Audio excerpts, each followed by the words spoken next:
Sobrang init, sobrang init, sobrang init.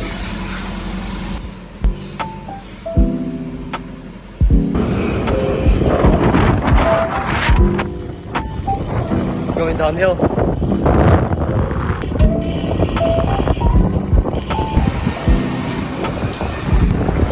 Diretso tayo MOA.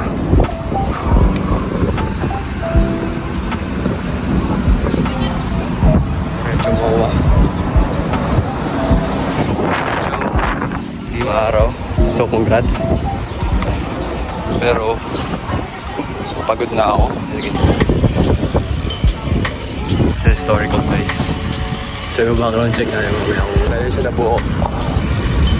And then the history about the Maduros. Okay, bye. Kita-kita na sa MOA. Intramuros served as the seat of government of the Captaincy General of the Philippines, a component realm of the Spanish Empire. Housing the colony's Governor-General from its founding in 1571 until 1865, and the Real Audiencia of Manila until the end of Spanish rule during the Philippine Revolution of 1898. So guys, we just finished intervals. Kapalitan na ng ratio ng 56 to. Yung bibitan.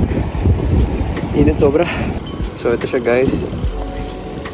Max speed natin, 46 lang. Kasi yun yung maintaining kanina. Punta. Naka light gear na ako ngayon.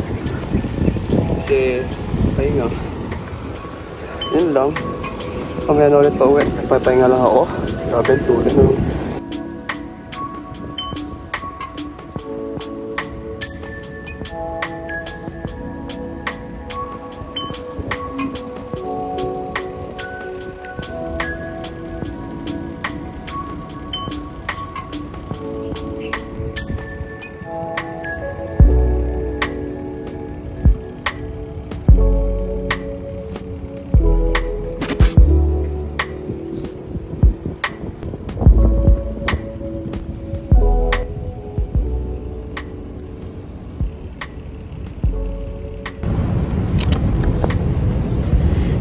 Kasi bukas may promo ko and I have to get ready, burn some calories.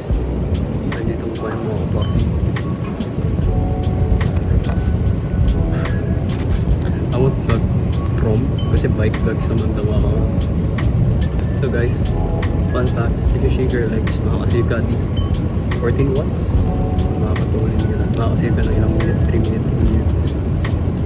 Tapos if nag-tuck ka, parang 20 watts ata, nalimot ko na. Based on research, marami daw facts na mag-aero position na kayo guys. It's your advantage.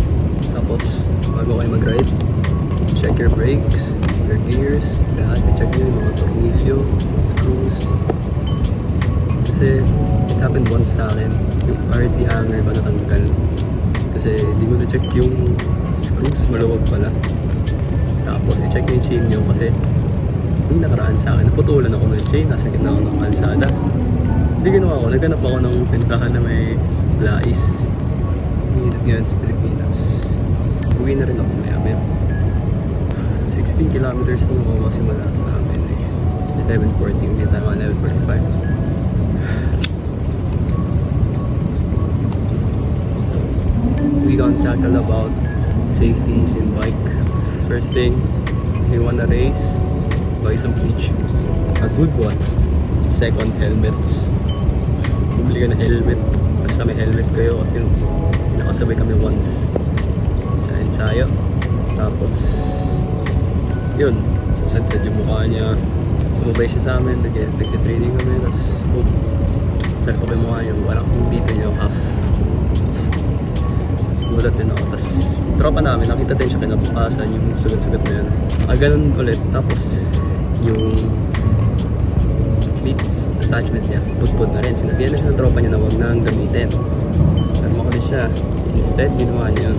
Dapat ginawa niya flat pedals. Ano? Kasi meron naman stock na flat pedals. Tapos may shoes na lang siya. Weird pala mag-vlog. Nagsasalita ako mag-isa. Tapos, kung magbumawa kayo, mag-linggo. Kasi ang daming tao na Sunday morning. Gusto yung mag-ensayo sa may kawayan. social complex tayo. Kasi ikutan siya 20 pesos per head. Hindi ko lang alam ngayon. Talaga hindi na ako like mga 6 months. Yun. Tagal na rin. Pero nakakamiss din doon. Kasi nandun yung nostalgic. Nakaka-nostalgic kasi lagi kami nagra-ride doon ng mga tropa. Kung kompleto pa kami, lagi kami doon nagkakarera. MOA, yung tambayan ng lahat. Bike, cyclist. Tropa. Nasabay natin kanina. Tayo, endurance. Hindi siya endurance. More on endurance siya kasi high-intensity but long time.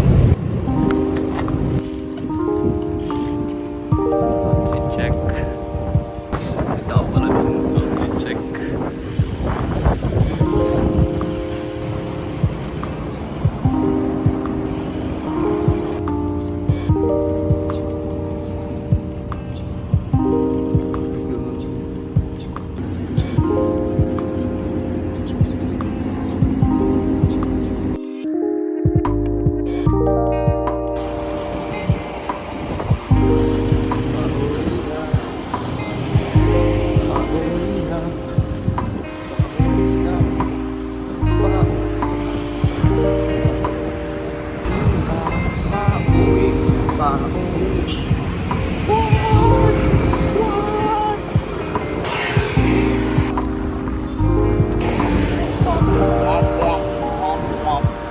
Guys, dadaan tayo kay Diwata Pares.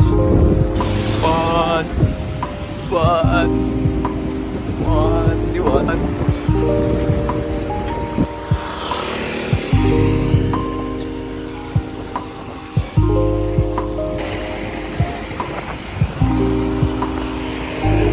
National Museum.